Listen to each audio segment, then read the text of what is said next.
तो सभी प्यारे साथियों का मेरे YouTube channel study with book में आपका स्वागत। तो पहला चैप्टर जो था ज्योग्राफी का इंट्रोडक्शन हम लोग देख चुके थे, उसको कर चुके हैं। दूसरा है सौर मंडल, और यहीं से हमारा मेन ज्योग्राफी स्टार्ट होता है। तो सौर मंडल को देखेंगे कि सूर्य के चारों ओर चक्कर लगाने वाले विभिन्न ग्रहों, क्षुद्र ग्रहों, धूमकेतु, उल्काओं तथा अन्य आकाशीय पिंडों के समूह को सौर मंडल कहते हैं। यहाँ तक छोड़ दीजिए, कुछ नहीं है पढ़ने के लिए। उसके बाद देखिए कि प्लेनेमस सौरमंडल से बाहर बिल्कुल एक जैसे दिखाई देने वाले जुड़वा पिंडों का एक समूह है। यहाँ तक देख लिए, इसको आप रिवीजन भी कर लीजिएगा। उसके बाद देखते हैं सन। सूर्य सूर्य सौरमंडल का प्रधान है, यानी कि सबसे मुख्य ग्रह है। यह हमारी मंदाकिनी दुग्ध मेखला के केंद्र से लगभग 30,000 प्रकाश वर्ष दूरी एक कोने में स्थित है। ठीक है, इसको समझ लिए। फिर यह दुग्ध मेखला मंदाकिनी के केंद्र के चारों ओर 250 किलोमीटर सेकंड की गति से परिक्रमा कर रहा है। इसका परिक्रमण काल दुग्ध मेखला के चारों ओर एक बार घूमने में लगा समय 25 करोड़ यानी 250 मिलियन वर्ष। उसके बाद यहाँ छोड़ दीजिए। उसके बाद देखिए, यहाँ से फिर देख लीजिए कि जिसे ब्रह्मांड वर्ष कहते थे, इसको आप ब्रह्मांड वर्ष कर दिए। उसके बाद देखिए, इसका मध्य भाग 25 दिनों में, ध्रुवीय भाग 35 दिनों में एक घूर्णन करता है। ठीक। सूर्य एक गैसीय गोला है जिसमें हाइड्रोजन 71% है, हीलियम 26.5% एवं अन्य तत्व 2.5% है।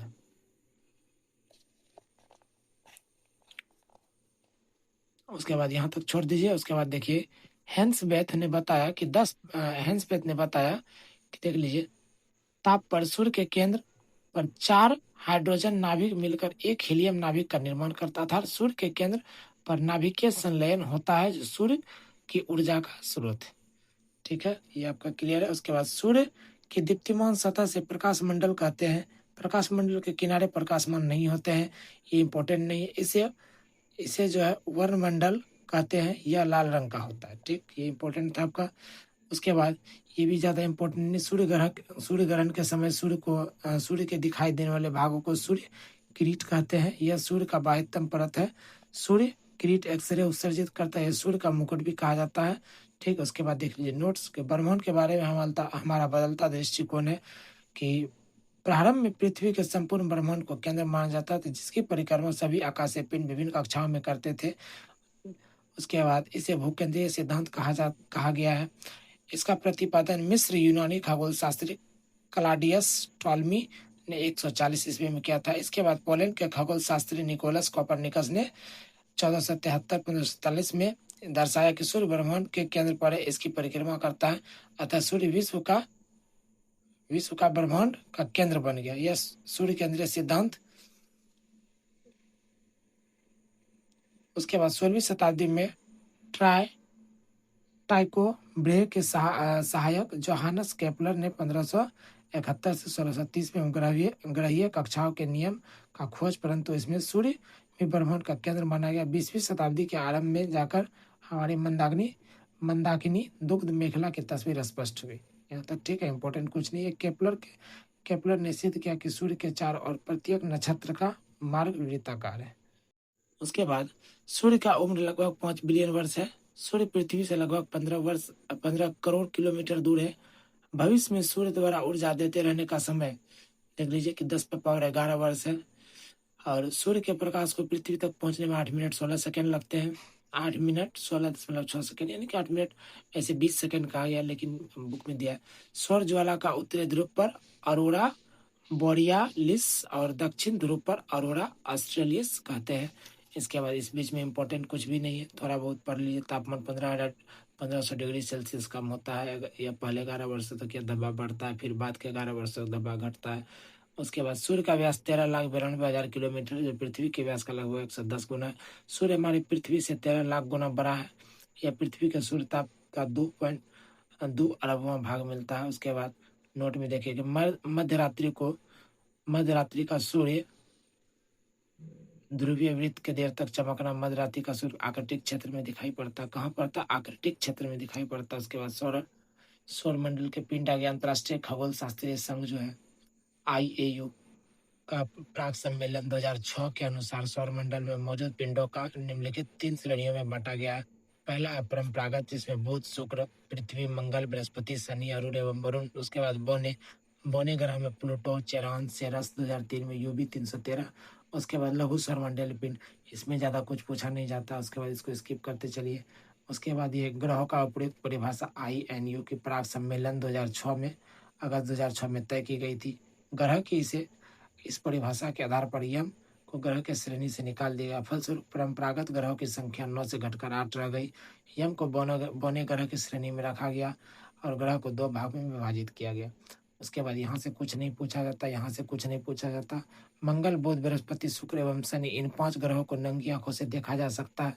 क्वेश्चन अगर बन गया कि किन किन ग्रहों को नंगी आंखों से देखा जा सकता है, तो मंगल, बुध, बृहस्पति, शुक्र एवं शनि, इन 5 ग्रहों को नंगी आंख से देखा जा सकता है। उसके बाद आकार के अनुसार ग्रहों का क्रम देख लीजिए। घटते क्रम में बृहस्पति, शनि, अरुण, वरुण, पृथ्वी, शुक्र, मंगल, बुध, अर्थात सबसे बड़ा ग्रह बृहस्पति, सबसे छोटा ग्रह बुध है।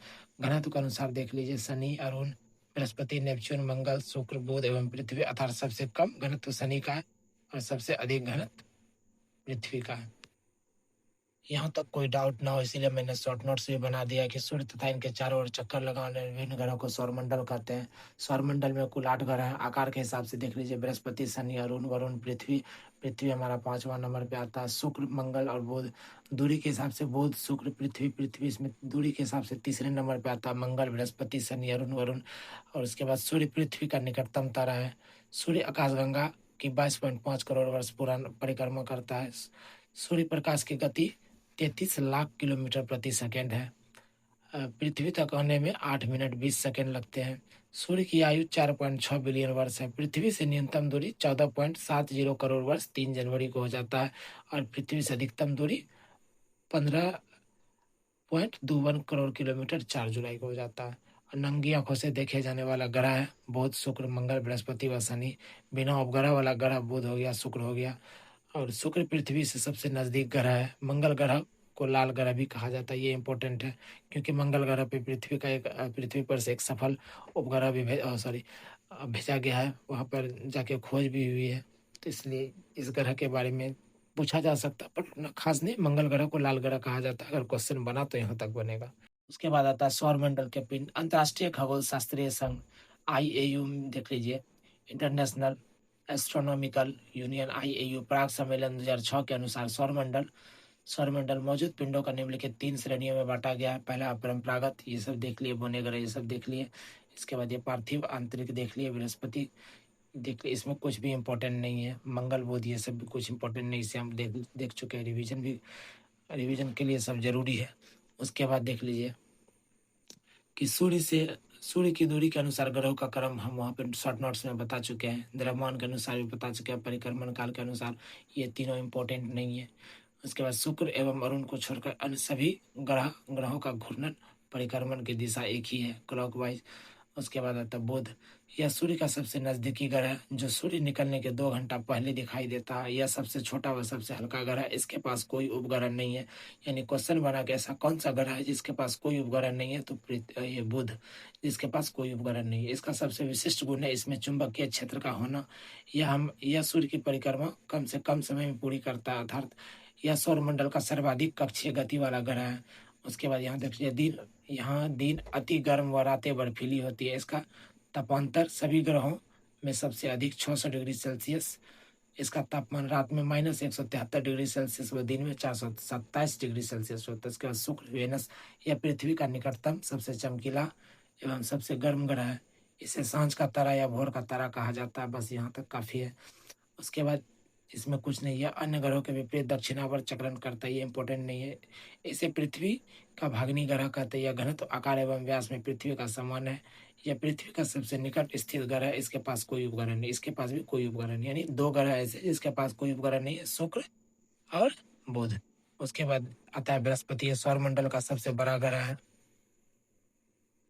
सौरमंडल का सबसे बड़ा ग्रह है। इसे अपनी धुरी पर चक्कर लगाने में 100 घंटा लगता है, 10 घंटा, जो सबसे कम है। यह सूर्य की परिक्रमा 12 वर्ष में करता है। बृहस्पति का द्रव्यमान सूर्य के द्रव्यमान का लगभग 1000वां भाग है। इसके चारों ओर छल्ले बने हुए हैं। इसका उपग्रह का नाम है ज्ञानी गैनीमीड पीले रंग का सभी उपग्रहों का सबसे बड़ा है। उसके बाद नोट में बृहस्पति, शनि तथा यूरेनस के चारों ओर छल्ले हैं। ये छल्ले विभिन्न पदार्थों में असंख्य छोटे छोटे पिंडों की पट्टियां हैं। उसके बाद मंगल, ये थोड़ा सा इम्पोर्टेंट है। इसे इसे लाल ग्रह कहा जाता है। इसका रंग लाल आयरन ऑक्साइड के कारण होता है। यहाँ पृथ्वी के समान 2 ध्रुव है तथा इसका कक्षातली 25 डिग्री के कोण पर झुका हुआ है, जिसके कारण यहाँ पृथ्वी के समान ऋतु परिवर्तन होता है। इसके दिन का मान एवं अक्ष का झुकाव पृथ्वी के समान है। यह अपनी धुरी पर 24 घंटे में एक बार चक्कर लगाता है। इसके 2 उपग्रह हैं, फोबोस और डिमोस। अगर पूछा गया कि मंगल ग्रह के उपग्रह 2 उपग्रह हैं, उसका नाम क्या, तो फोबोस और डिमोस। सूर्य की परिक्रमा करने में से 687 दिन लगता है। उसके बाद सौरमंडल का सबसे बड़ा ज्वालामुखी ओलिपस मेसी एवं सौरमंडल का सबसे ऊंचा पर्वत निक्स ओलंपिया, जो माउंट एवरेस्ट से 3 गुना अधिक ऊंचा है, वो इसी यानी कि मंगल ग्रह पर स्थित है। नोट्स में देख लीजिए कि मार्स ओडेसी नामक कृत्रिम उपग्रह से मंगल पर बर्फ छत्रकों और हिम क्षितिज जल की उपस्थिति की सूचना मिली, इसलिए पृथ्वी के अलावा ये एकमात्र ग्रह है जिस पर जीवन होने की संभावना व्यक्त की जाती है। यानी कि अभी तक में अगर ज्ञात ग्रह की बात किया जाए जहाँ पर जीवन की संभावना है, तो वो सिर्फ पृथ्वी है। लेकिन ऐसा ज्ञात किया गया सूचना से या किसी खोज से पता चला है कि मंगल पर भी जीवन हो सकता है। यह कंफर्म नहीं कि हुआ ही है। उसके बाद 6 अगस्त 2012 को नासा का मार्स क्यूरियोसिटी रोवर नामक अंतरिक्ष यान मंगल ग्रह पर गेल क्रेटर नामक स्थल पहुंचा। यह मंगल पर जीवन की संभावना तथा उसके वातावरण का अध्ययन कर रहा है। उसके बाद भारतीय अंतरिक्ष अनुसंधान केंद्र इसरो ने अपना मंगलयान मार्स ऑर्बिट मिशन 5 नवंबर 1913 को श्रीहरिकोटा से ध्रुवीय अंतरिक्ष प्रेक्षण यान से PSLV C-25 से प्रेक्षित किया। यह भारत का पहला अंतर्राष्ट्रीय अभियान है। इसरो सोवियत अंतरिक्ष कार्यक्रम, नासा एवं यूरोपियन अंतरिक्ष एजेंसी के बाद चौथी अंतरिक्ष एजेंसी है जिसने मंगल ग्रह पर अपना अंतरिक्ष यान भेजा। इंपॉर्टेंट नहीं है, फिर भी पढ़ लीजिए। उसके बाद आता है शनि। यह आकार में दूसरा सबसे बड़ा ग्रह है। यह मुख्यतः 2 हल्के गैस हाइड्रोजन व हीलियम से बना है। इसकी विशेषता देख लीजिए। इसकी विशेषता यह है कि इसके तल के चारों ओर का वलय होना, मोटी प्रकाश वाले एवं कुंडली वाले की संख्या 7 है और यह आकाश में पीले तारों के समान दिखाई पड़ता है। फिर इसका घनत्व देख लीजिए, जो इम्पोर्टेंट नहीं है। फिर शनि का उपग्रह टाइटन है, यहाँ इम्पोर्टेंट है। उसके बाद ये पूछा जा सकता है आकार में बुध के बराबर है। टाइटन की खोज 1665 में डेनमार्क के खगोल शास्त्री क्रिश्चियन हाइजोन ने की थी। यहाँ से क्वेश्चन बन सकता है। यह एकमात्र ऐसा ग्रह है जब पृथ्वी जैसा स्वयं का सघन वायुमंडल लगता है। उसके बाद फोबे नामक शनि उपग्रह इसकी कक्षा में घूमने के विपरीत दिशा में परिक्रमा करता है। उसके बाद अरुण यूरेनस, यह आकार में तीसरा सबसे बड़ा ग्रह है। इसका तापमान -215 डिग्री सेल्सियस है। इसका खोज 1781 में विलियम हर्सेले द्वारा किया गया था। इसके चारों ओर 5 वलयों का नाम है अल्फा, बीटा, गामा, डेल्टा और इप्सिलॉन। इसके बाद इसमें इंपॉर्टेंट कुछ नहीं है। उसके बाद वरुण, इसका खोज 1846 में जर्मन खगोलयक जहान गाले ने किया था। इसके चारों ओर अति शीतल मेथन का बादल छाया हुआ, बस यही इंपॉर्टेंट है। नई खगोलीय व्यवस्था या सूर्य के सबसे दूर स्थित ग्रह है, थोड़ा सा इंपॉर्टेंट है, नहीं भी है। उसके बाद पृथ्वी, ये थोड़ा सा इंपॉर्टेंट हो जाता है। पृथ्वी आकार में 5वां सबसे बड़ा ग्रह है। पृथ्वी का अक्ष उसके कक्षा तल पर बने लंब से 23.1/2 डिग्री यानी कि 23 डिग्री 30 ये झुका हुआ है। दूसरे शब्दों में पृथ्वी का अक्ष पृथ्वी के तल से का कोण बनाता है। उसके बाद ये आ जाता है सूर्य के कक्षा तल पर लंब पृथ्वी के अक्ष पर झुका तथा उसका कक्षा तल ग्लोब पर यह वृत्त जो दिन तथा रात को विभाजित करता है उसे प्रदीप्त वृत्त कहता है। मानचित्र एवं ग्लोब में पाई जाने वाली परिच्छेद की संख्याओं को भौगोलिक रेखाजाल कहते हैं। यह सौरमंडल का एकमात्र ग्रह है जिस पर जीवन है। इसका घनत्व सभी ग्रहों में सबसे अधिक है, देख लीजिए। इसका एकमात्र उपग्रह चंद्रमा है जिसका औसत व्यास 12,742 किलोमीटर। इसकी गणना सर्वप्रथम एराटोस्थनीज ने की थी। इसका विषुवतीय व्यास 12,756 किलोमीटर है। ध्रुवीय व्यास 12,713.6 किलोमीटर है।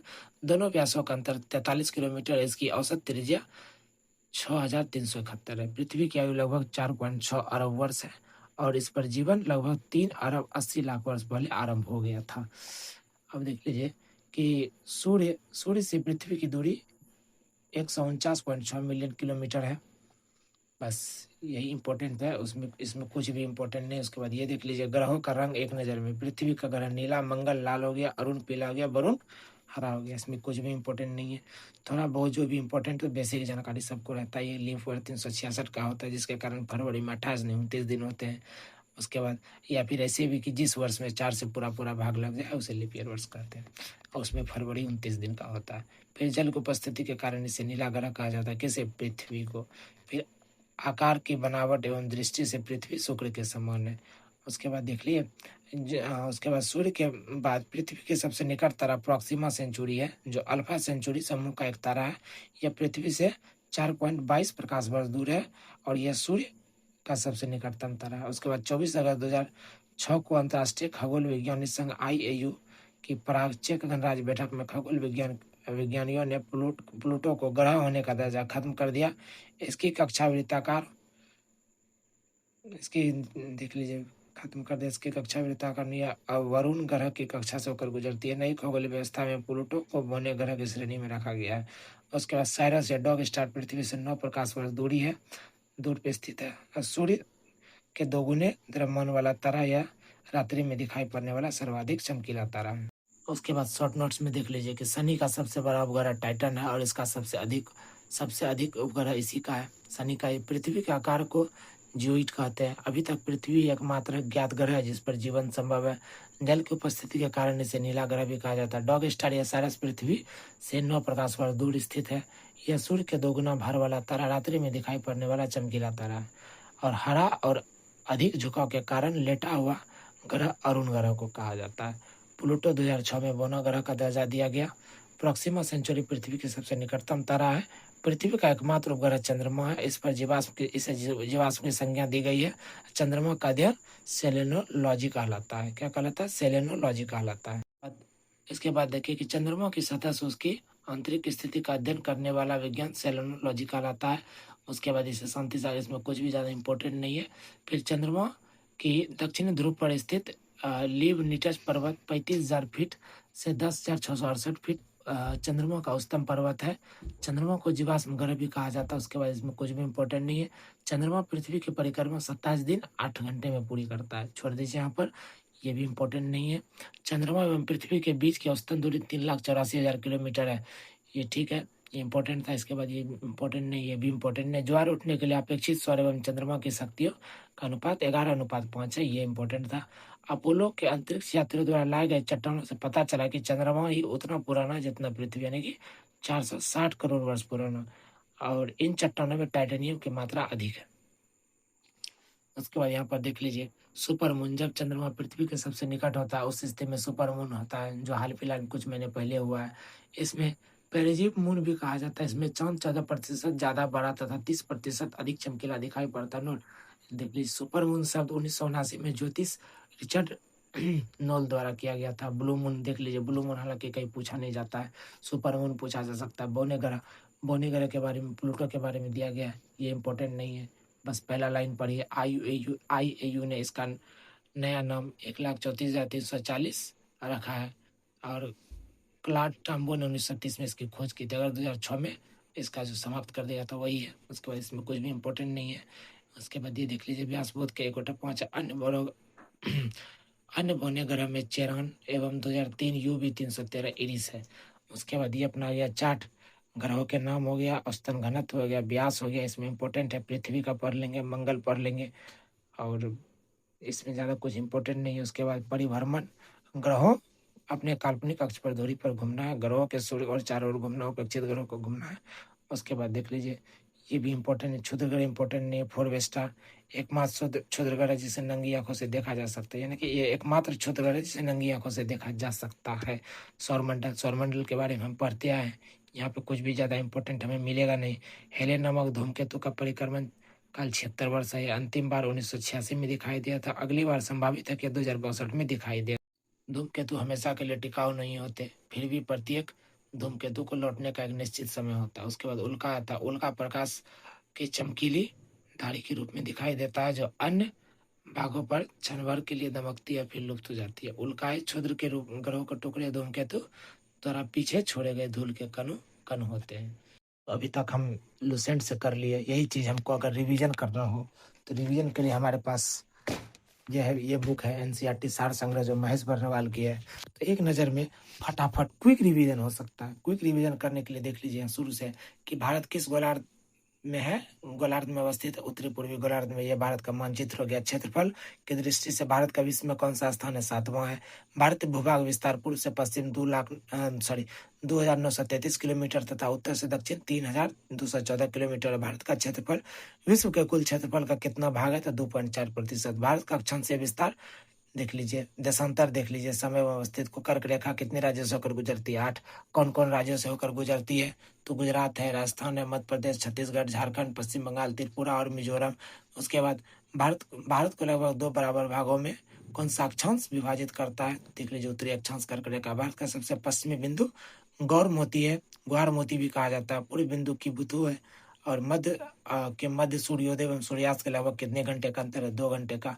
भारतीय मानक समय किस शहर से होकर गुजरती है, तो प्रयागराज के निकट मिर्जापुर से। भारतीय मानक ग्रीनविच देख लीजिए कितने घंटे का अंतर है, 5.5 घंटे का अंतर। यदि भारतीय मानक यामी के जो है कि इंडियन स्टैंडर्ड मेरिडियन पर मध्य है, मतलब कि दोपहर है, तो 120 डिग्री पूर्वी देशांतर पर स्थानीय समय 2:30 बज रहा होगा, यानी दोपहर के। भारत का दूरस्थ दक्षिणतम बिंदु देख लीजिए कौन सा, इंदिरा पॉइंट है। इंदिरा पॉइंट ग्रेट निकोबार द्वीप पर स्थित है। भारत एकमात्र कौन सा जिला है जिसकी 4 सीमाएं स्पर्श करती है, जिसकी सीमाएं 4 राज्यों से। सोनभद्र है उत्तर प्रदेश में। देश का एकमात्र जिला सोनभद्र जिसकी सीमाएं 4 राज्यों से, बिहार, झारखंड, मध्य प्रदेश एवं छत्तीसगढ़ से लगती है।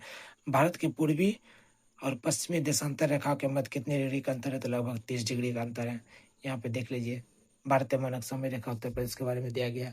ये हमारा पूरा भारत का भी मानचित्र हो गया। यहाँ पे अच्छे से समझ सकते हैं कि दादर एवं नागर हवेली तथा दमन दीव के लिए विलय। संसद ने लोकसभा में 27 नवंबर 2019 को तथा राज्यसभा में 3 सितंबर 2019 को पारित दादरा व नागर हवेली तथा दमन एवं दीव केंद्र शासित प्रदेश का विलय विधेयक 2019 के माध्यम से उपर्युक्त दोनों केंद्र शासित का विलय कर दिया। यह पुनर्गठन 26 जनवरी 2020 को प्रभावी। अब नए केंद्र शासित प्रदेश का नाम दादर व नागर हवेली व दमन व दीव होगा, जो जिसकी राजधानी दमन है।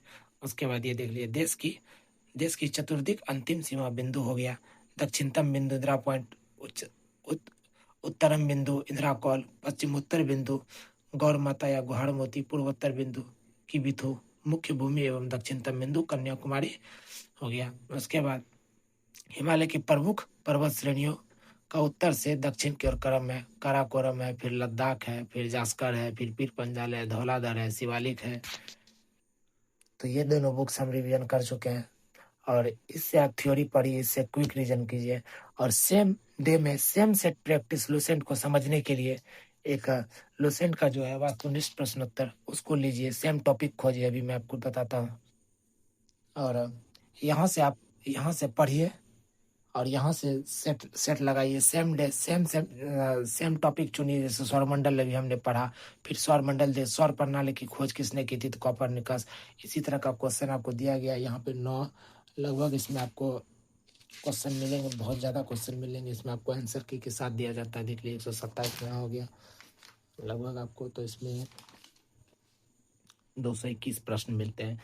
221 प्रश्न को बनाने के बाद आपको पता चल जाएगा कि आप उस टॉपिक से कितना कुछ समझ रहे हैं, कितना कुछ आपको पढ़ना जरूरी है, क्या छोड़े हैं क्या पढ़े हैं। और इसमें आपको सारे क्वेश्चन लगभग पूछे मिल जाएंगे। जैसे यूपी पीसीएस में पूछे गए, एसएससी में पूछा गया, ये भी एसएससी में 2015 में पूछा गया है, ये भी एसएससी में पूछा गया, ये भी एसएससी में पूछा गया। तो लगभग आपको कब पूछा गया, तो ये 2015 में पूछा गया, 2010 में पूछा गया, ये मध्य प्रदेश पीएससी में पूछा गया है।